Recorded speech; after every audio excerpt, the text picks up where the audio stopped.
Gracias, asambleísta. Asambleísta Rory Regalado.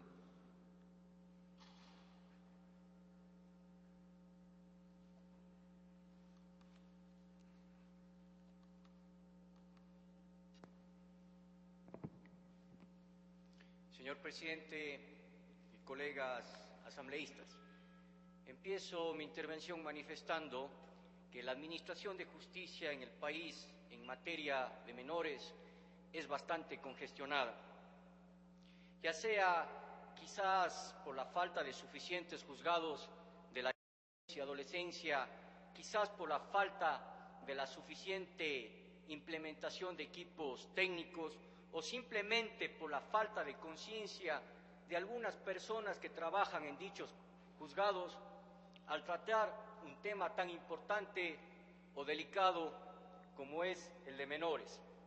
En fin, cualquiera que sea la razón, motivo o circunstancia por lo que se da este tipo de situación, definitivamente afecta a lo que sería la celeridad del proceso judicial, algo que está actualmente establecido en la actual Constitución. Y recordemos todos que justicia que tarda no es justicia, y lo que queremos todos los ecuatorianos es precisamente rapidez, probidad e imparcialidad en el proceso.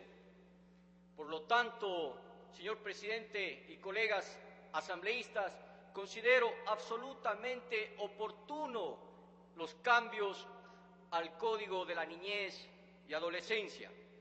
Este cuerpo legal está constituido por varias normas sustantivas y adjetivas que no pueden permanecer estáticas, sino al contrario, deben ser continuamente revisadas y mejoradas para que estén acordes o se adecúen a la realidad social que vive el país. En este contexto, es importante resaltar la incorporación de la vía administrativa para el reclamo de las pensiones alimenticias. Es decir, al implementar las juntas de protección de la niñez y adolescencia, se dará mayor agilidad al proceso judicial. Sin embargo, a pesar de lo positivo que podría tener esta ley reformatoria al Código de la Niñez y Adolescencia, se necesitan hacer pequeñas acotaciones e incorporaciones al proyecto para que éste sea más completo y eficaz en derecho. Es por eso, señor presidente y compañeros asambleístas, que me permito hacer las observaciones puntuales sobre el tema que estamos tratando en este momento. Primero, en el artículo innumerado 10º, literal A, dice lo siguiente, que con su venia, señor presidente, voy a dar lectura. El literal A dice: en el evento de existir negativa por parte del demandado o demandada a someterse a las pruebas científicas que el juez disponga, siendo que no se le puede obligar a realizarlas, se presumirá el parentesco de éste con el derecho habiente. Aquí solicito que en el literal A se incorpore, después de la palabra o término presumirá, la palabra de hecho.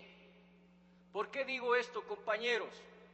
La doctrina, que es una de las 5 fuentes del derecho, nos enseña claramente que existen 2 tipos de presunciones. Las presunciones juris tantum, que son las presunciones de hecho que admiten prueba en contrario, y las presunciones juris et de juri, que son las presunciones de derecho que no admiten prueba en contrario. Es decir, para el caso del innumerado número 10º, literal A, estaríamos hablando directamente de un caso de una presunción de hecho. Entonces solicitaría que esta observación se incorpore después de la palabra presumirá la palabra de hecho. Mi segunda observación puntual se refiere al artículo enumerado 15, literal C, inciso tercero, que dice lo siguiente: la tabla de pensiones mínimas deberá ser actualizada en los 15 primeros días del mes de enero de cada año, considerando además las circunstancias económicas del país. Es decir, aquí se debe eliminar la palabra deberá, porque esto me suena muy a facultativo, a discrecional, y la ley es absolutamente imperativa, es decir, la ley manda, prohíbe o permite. Se debe cambiar la palabra deberá por será. Y mi tercera y última observación puntual, señor presidente, radica en el artículo enumerado 38. El artículo 38 dice lo siguiente: la demanda se presentará por escrito en el formulario que para el efecto elabore el Consejo de la Judicatura y que estará disponible en la página web. Si bien es cierto, aquí se establece la forma cómo se va a plantear la demanda, es decir, por escrito, pero no se especifica ante qué juez se plantearía la demanda. Es decir, aquí tenemos que hacer uso de un fuero concurrente propio del caso de menores, porque los menores es un caso especial, un caso excepcional. Entonces tendríamos que utilizar el fuero concurrente para que el artículo 38 quede de la siguiente manera: la demanda de alimentos se planteará ante el juez del lugar donde tiene su domicilio el demandado. Al referirnos a este aspecto, estamos haciendo estricta aplicación del aforismo jurídico actor sequitur forum rei, es decir, el actor tiene que seguir el fuero del reo. Este aforismo también está planteado en el Código de Procedimiento Civil en su artículo 26. O en su defecto, aquí viene lo que les comentaba, el fuero concurrente, o en su defecto se planteará ante el juez del domicilio del actor. Ojo, estoy hablando de domicilio, no de residencia, que es muy diferente. La residencia es el mero tránsito, el domicilio es donde fija su permanencia legal y continua la persona. Entonces estaríamos hablando de un fuero concurrente. Y de ahí continuaría lo mismo que el artículo 38 y se presentará por escrito en el formulario que elabore el Consejo de la Judicatura y que estará disponible en la página web.